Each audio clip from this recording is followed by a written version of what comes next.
Let's start with property ownership. And one thing I maybe didn't highlight for you, this is page 4 for reference. Right there in the middle is the different types of real estate. I'm not sure we really hit that yesterday. I think we hit it later in our time together.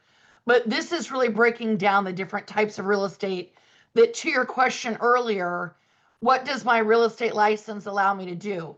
Well, it allows you to sell residential, commercial, mixed use, industrial, agriculture, special purpose.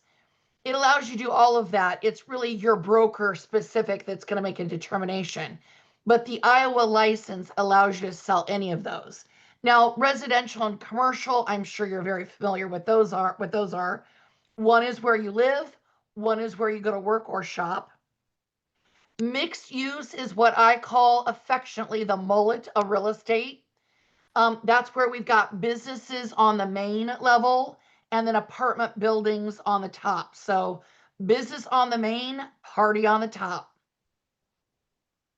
You guys know what a mullet is? Okay. Industrial. This is where we make the stuff that we produce for you to go to work and for you to shop. This is where we make this stuff. You guys, I'm sure know what agriculture is. This is Iowa. This is where we plant our crops, including our livestock. And then special purpose is going to do those things that oftentimes are where we gather, is how I like to remember this. So post office, schools, churches, unfortunately cemeteries, any of your community buildings or community utility buildings, police station, city halls, that's like a special purpose is how I would describe that one. Now, further down on the page, we started talking about land and breaking it down into its surface, subsurface, and air rights. And at the bottom there, you have riparian rights and littoral rights. Here's how I keep the two separate. Riparian is rivers or smaller. Littoral is lakes or larger.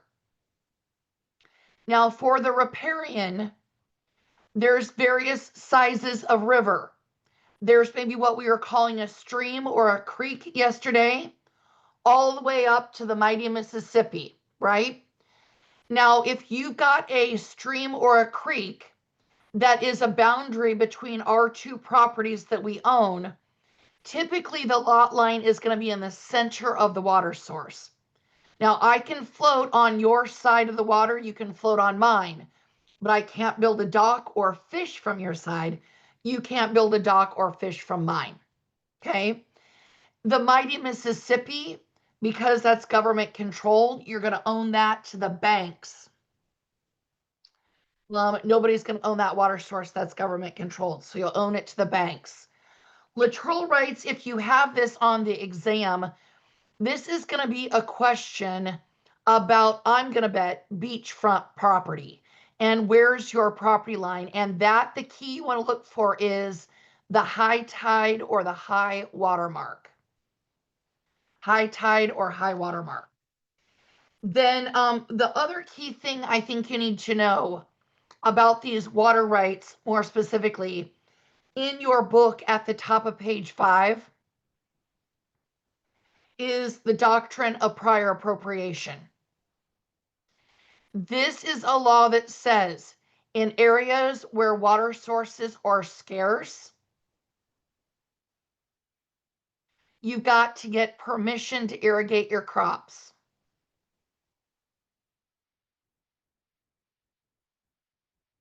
Areas where water sources are scarce, you've got to get permission to irrigate your crops. Then on page 6 in the middle, I think you've got a lot of goody here. Property ownership, again, has 8 test questions. And I think you're going to have at least 2, if not 3, from this little section.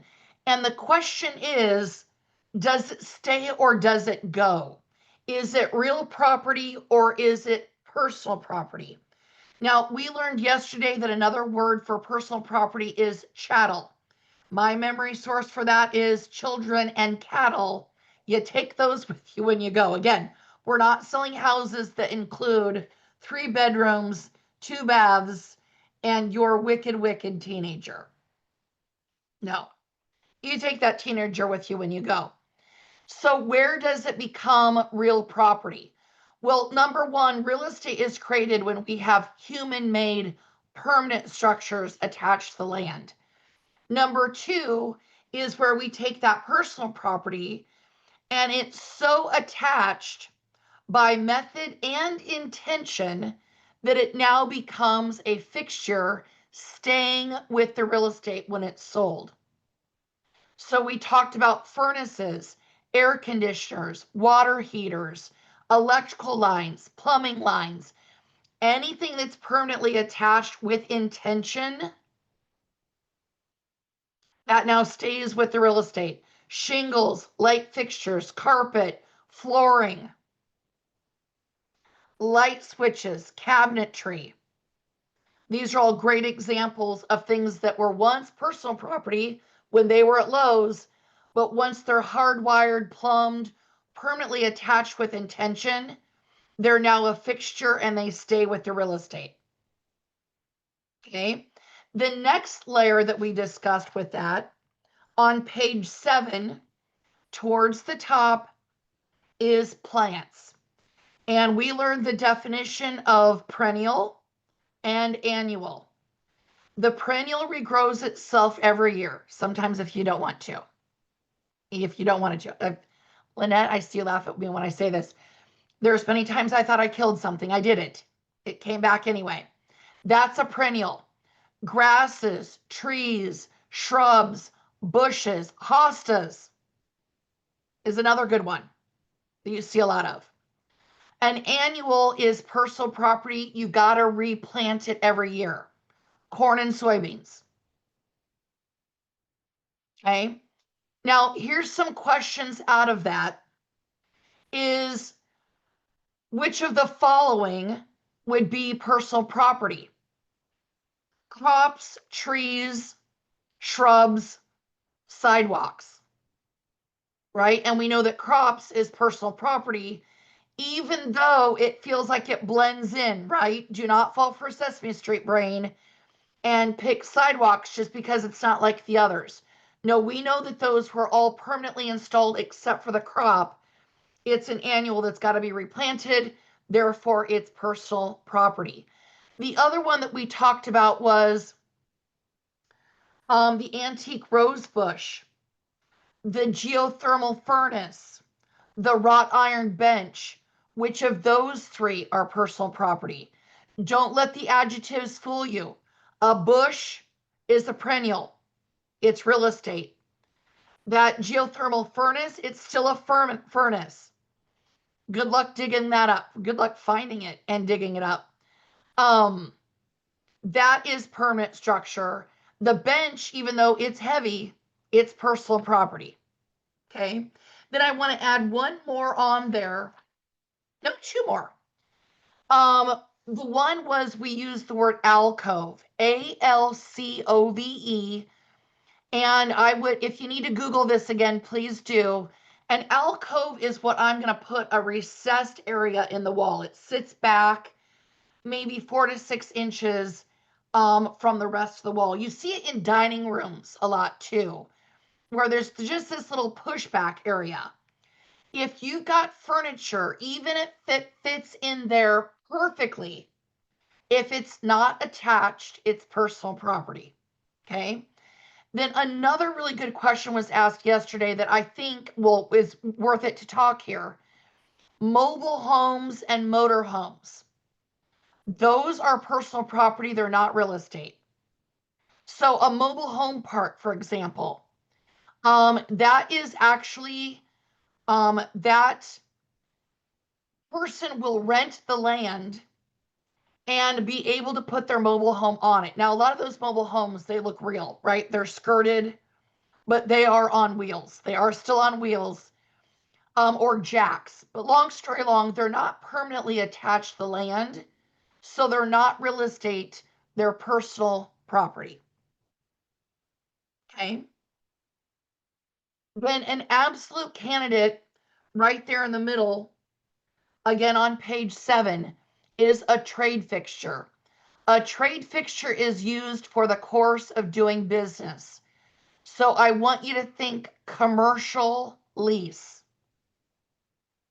I lease a property for my business.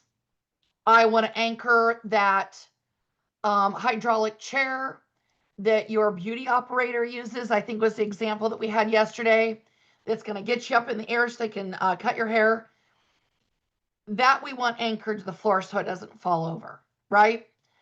That's an example of a trade fixture that's just installed for the purpose of them doing business. It's going to be removed and taken with them when the lease is up. Okay.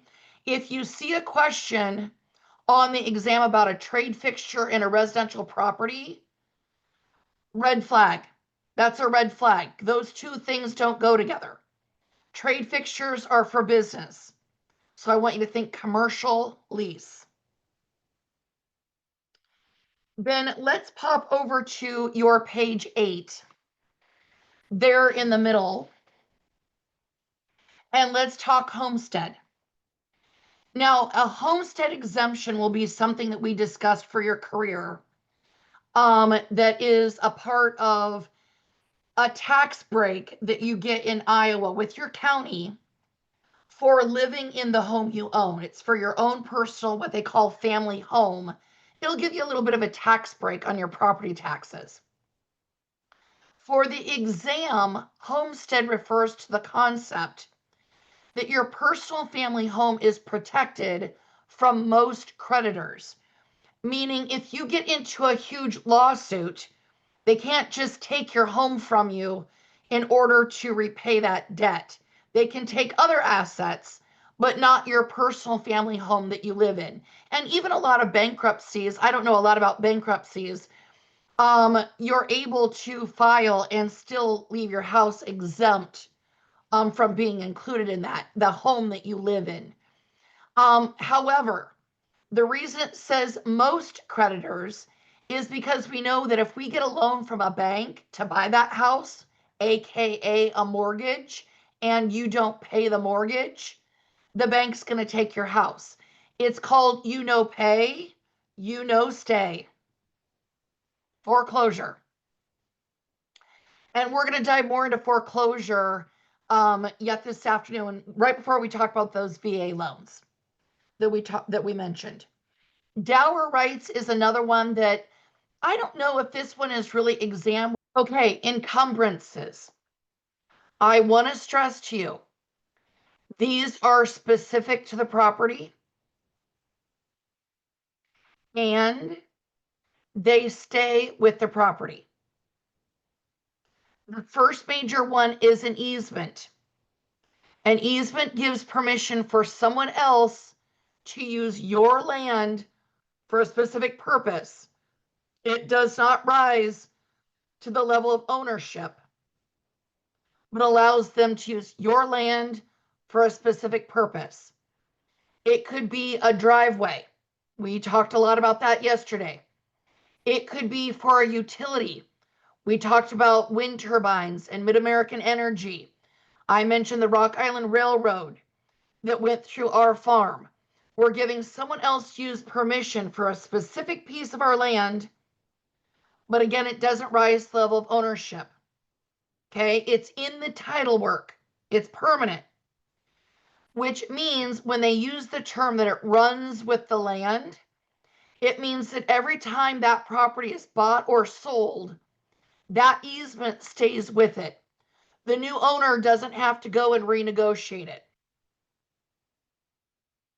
It's part of the title work. It's permanent. The other big one I want to highlight on page 12 is deed restrictions. These are rules about how you use the property, and I'm going to say it's architecture and style is in these deed restrictions. Another word might be homeowners association documents. There's different things they can be called: deed restrictions, covenants, bylaws. Whatever those are, those stay with the property. They're not renegotiated every time it's bought and sold. It's part of the title work in what you're buying and selling. I lived in a condo for many years, for example, and the deed restrictions said that you could either have one dog under 25 pounds or two cats that stayed indoors only. When I sold my condo, those rules then applied to the next buyer. It wasn't renegotiated, it stays with the unit. That was one of the usage restrictions. You might also see builders put design restrictions because they want to maintain a certain element or entity. I believe there's a place called the Peninsula in the Iowa City area, and I believe their deed restriction at one point, all the garages had to be in the back. You couldn't have any front facing garages because they wanted to create this neighborhood that was very work, eat, play friendly, very walk friendly. Houses were close together. They promoted that the kids could, trick or treat. That's an image that they were trying to create. And I believe that was part of their deed restriction. Maybe that's changed, but it's a good example.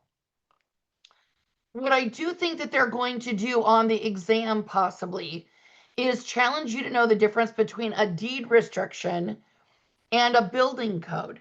And the building code is on page 15 at the very bottom. Deed restrictions are usage and style, architectural style. They are managed by a developer or a homeowners association, HOA, homeowners association. Building codes are managed by your local government, like your city, and they're going to cover safety, and I'm going to put sanitary with that as well. So I would know the difference and who manages it.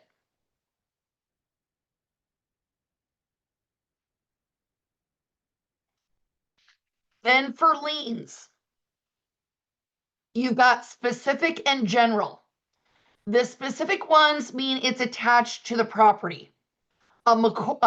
Mortgage, a mechanic's lien. Two very good examples that are attached specifically to the property. A judgment is a general lien. It is not an encumbrance. It's general because it's attached to you as a person. So a judgment could be a lawsuit settlement. It could be alimony. Most commonly, it's child support. We went to court and the judge decided I owe you X number of dollars a month in child support.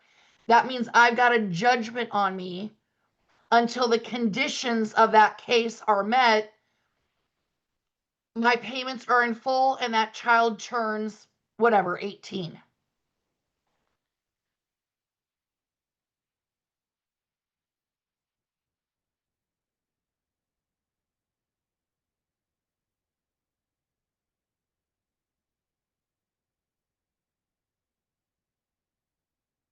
And then last in here,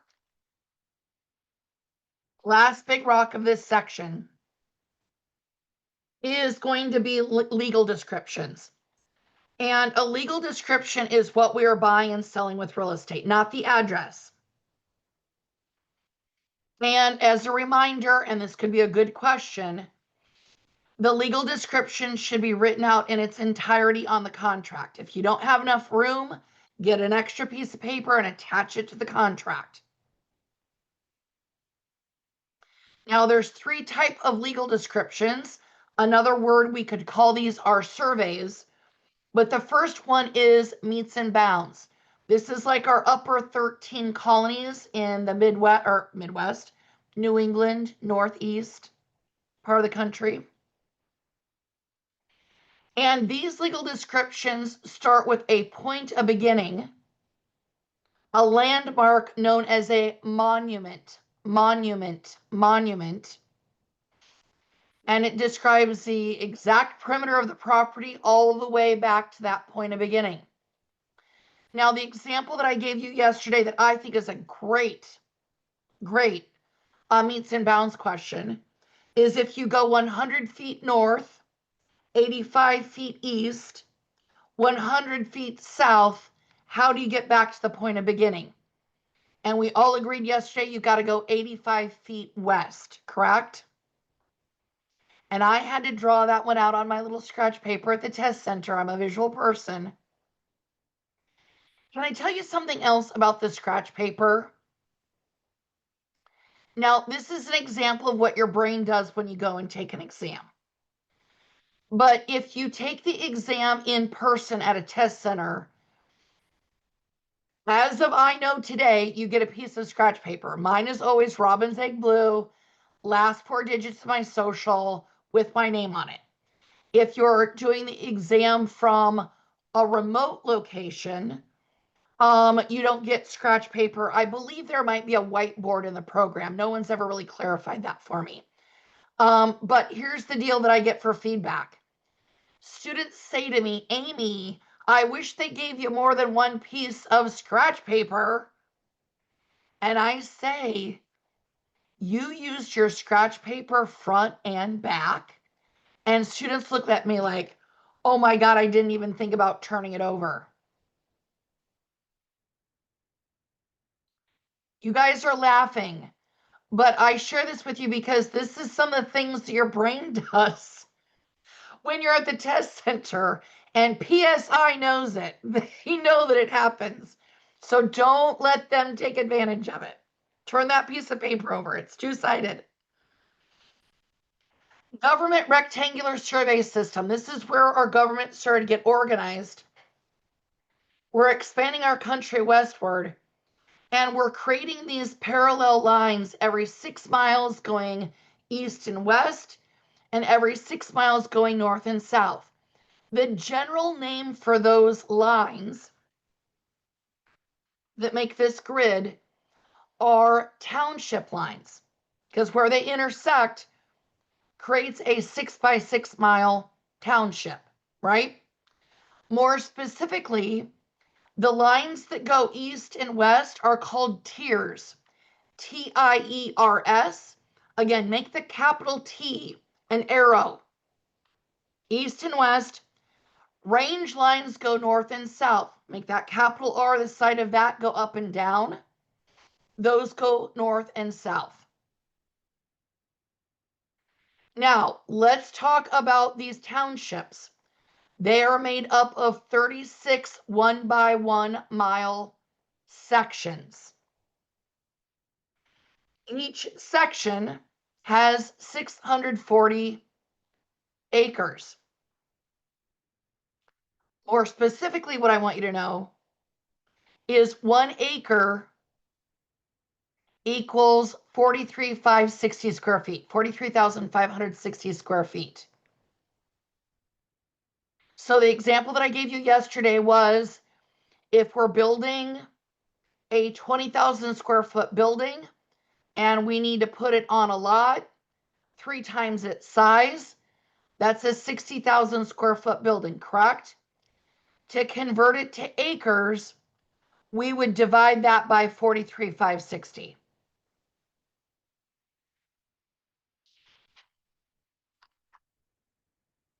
Then we got into land use controls on page 15. You got 4 test questions here. And in my experience, I think the police power, which these are the government's laws about how you build for safety and sanitation. So how it's zoned, commercial, residential, industrial, etc. Do you have a permit to build there? The occupancy limits, the building codes, we've already talked about those. I think they're pretty self-explanatory. Where I do think it gets a little bit deeper and where I think you're going to see on the exam this show up is page 16. Towards the top, I'm going to focus in on non-conforming use and variance. Non-conforming use means that if they change the building code, you are grandfathered in. But if the property is destroyed, you've now got to bring it up to code. So if it burns to the ground, you've now got to rebuild it according to current code. A couple years ago, my water heater went out. And because that was a complete removal, when the new one was reinstalled, I had to meet current code with it. And that new unit barely fit, barely fits where the old one was. But then because it went kaput, like completely gone, I had to bring it up to code in order to have a plumber install it for me. So again, if it's destroyed, got to be rebuilt. You got to build it now to current code. If you can't build it to current code for whatever reason, then you can go to your local government and ask for a variance. And this is where they would give you permission to build it differently than the current code. And I had this come up several years ago. I had this nice couple renting this house, and there was a vacant lot next to them. And the owner would come and mow this bare lot. And they were like, oh gosh, coming to mow this might be, is kind of a pain. Would you want us to mow it for you? We would do it when we mow our lawn and, not charge much. So they start mowing this lot for this guy. And the guy was finally like, well, would you want to buy this lot and build a house on it? I'll sell it to you for $1,500. And they were like, sure, we've got $1,500. And they buy a lot that is this wide. Well, let's say the setback rules are you've got to build your house 6 feet from the lot line on the sides. That was going to mean their house was like 14 feet wide. It'd be like a shotgun house in New Orleans, super narrow. And all of a sudden they realized they'd bought basically an unbuildable lot and did not know what to do. And they wanted to sell it. It's not worth a lot. But I called a builder friend of mine that builds a lot of small houses in that area. And he said, you know what? I would buy it from them on the condition that I can get a variance from the city of Des Moines. But I work with Des Moines a lot. We build on a lot of those small, weird, outdated lots. Let me talk to Des Moines, and if I can get a variance, I will buy that lot from them and take it off their hands. Not for a lot, but I'll at least throw them a bone. So what he did is he went and asked for a variance to move the setback out so they could build a wider house. And Des Moines went and they said everything else in the neighborhood was built in 1940s when the setbacks from the lot lines weren't as deep. It was only like 3 feet instead of 6 feet or something. And that allowed him to go in and build a 6 foot wider house, at least get it 20 feet wide, and build that property. But he was not able to get a permit to put a garage on the lot. They would not approve that floor plan because again, the lot wasn't wide enough. So that would be an exception to the rule example. Does that make sense? So if it burns down, you got to rebuild it to code. If for some reason you can't, you can apply for a variance, which would be an exception to the rule. And they could say no. Eminent domain, man. If you don't have this on the exam, Hazel is going to be so surprised. She's going to lose her mind. Even eminent domain, you know what eminent domain is? She's taken this class a lot. This is where the government acquires private property for public use. It's got to be for public use. So no private or parochial schools.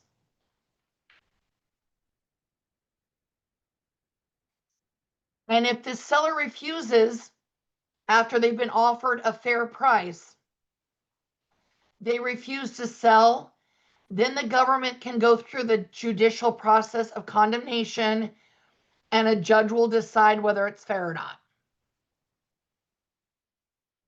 And if the judge feels it's fair, kind of becomes a forced sale.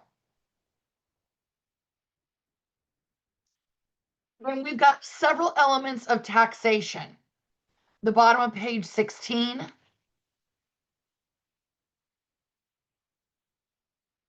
And I want to talk about property taxes more as we progress in our week. I think you know property taxes is a tax charged on the property you own. It goes towards your local, county, and state government. It's what pays our teachers. It's what puts stoplights up, parks, any of our public services. Special assessment there at the very bottom is where I want you to tune in. A special assessment is a special tax that is charged to the property owner that had the benefit from the improvement. So let's say your city puts sidewalks in and your house benefits from that sidewalk. You might get charged a special assessment, a tax above and beyond to pay for that specific or special project.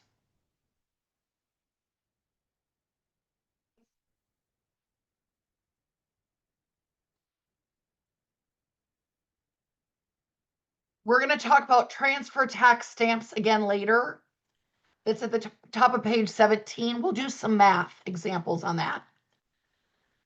Or if you prefer the fancier word, calculations. But again, exchanges. We already talked about this morning, but an exchange, specifically a 1031 tax exchange. This is a legal IRS federal program that is a way to delay or default so that you don't have to pay right now capital gains taxes. And if you put the money in this program, you'll avoid these capital gains as long as you buy similar property within a certain period of time.